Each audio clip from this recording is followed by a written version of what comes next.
J'aime bien ce qui se passe au-dessus de ma tête, mais j'ai pas forcément envie de participer à un décollage qui risque peut-être de rater. Bon, on en est où? Vous dites quoi? Quoi d'autre?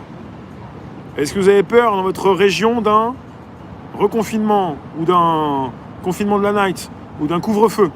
Qui c'est qui m'a éteint les lumières du 5e?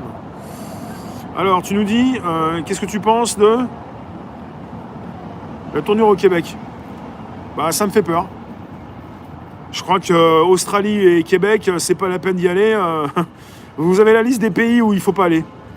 Donc en France, il faut pas y aller, mais on y est. Au Québec, il faut pas y aller. Australie, il faut pas y aller. Il y a où encore? Tous ces pays qui confinent bien et qui... tu peux te faire balancer par un voisin. Et puis si ton voisin te balance, s'il dit que vous êtes 15 dans la pièce alors que tu es tout seul, les flics vont arriver. Avec un mandat qu'ils peuvent avoir très rapidement. Donc quelque part... t'as pas trop envie, justement. T'as la liste en 2020, c'est transparence. T'as la liste des pays sous la main où t'as pas envie d'y aller. De toute façon, je vais vous refaire un topo sur le podcast que j'ai mis tout à l'heure sur ma chaîne. Pour ceux qui n'ont pas consulté mon podcast, je vais vous dire. Je fais des sujets tech. 70% des Français aimeraient un confinement.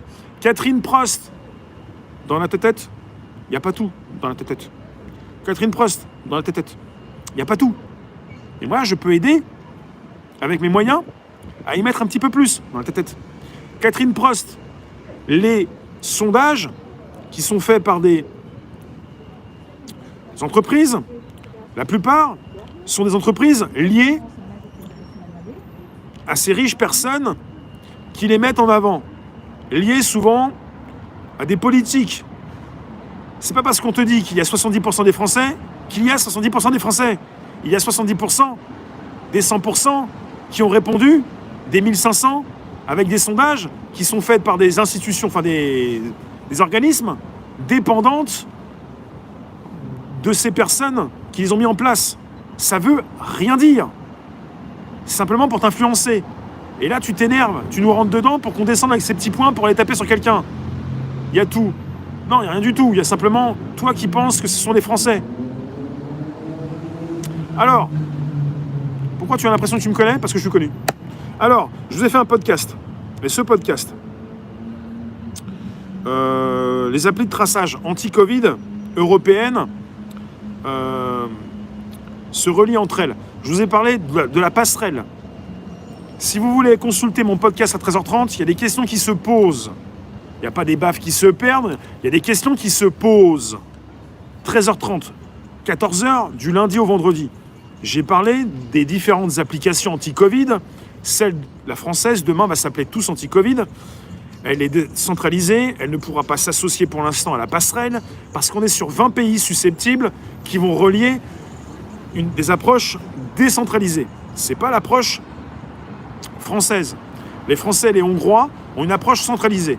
Pour les approches décentralisées, on a d'abord l'Italie, l'Allemagne et l'Irlande, qui vont être rejointes par l'appli espagnole, tchèque, puis d'autres applis, et ça va former un tout.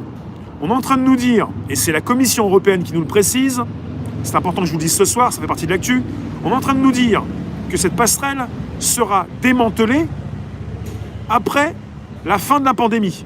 Mais on est en train de nous dire qu'il n'y aura pas une seule application européenne, il y a une application par pays. Mais quand on fait bien les choses avec une approche décentralisée, on va avoir la possibilité, quand on est italien déjà, même maintenant, c'est rapide Norman, on a la possibilité, salut Jésus, de passer dans différents pays.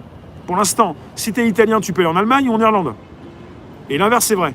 C'est-à-dire que tu vas avoir, comme un Covid Pass, ton passeport dans ton téléphone qui te permettra de voyager. Mais quelque part, tu peux pas voyager. Tu es confiné de la night, tu es couvre-feu, tu es confiné. Tu peux pas sortir de la France. Il y a des tests, tu obtiens au bout de 5 jours, tu peux pas sortir.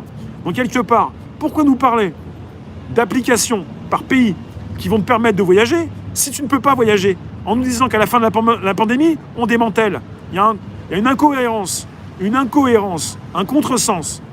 Et il y a une réflexion qu'on peut avoir, c'est de la tech qui s'installe, comme l'année 2020, avec la proposition des Chinois. Je vous en parlais au mois de mars, même au mois de février, c'est 2020, c'est l'année de la tech, et c'est de plus en plus impactant.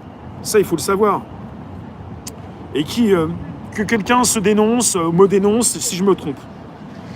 C'est pas corrélé avec ce qu'il pense, l'intox, c'est un sport naturel pour garder l'info pour soi. Nom d'utilisateur, j'ai pas compris. Et hop, on va faire un temps fort.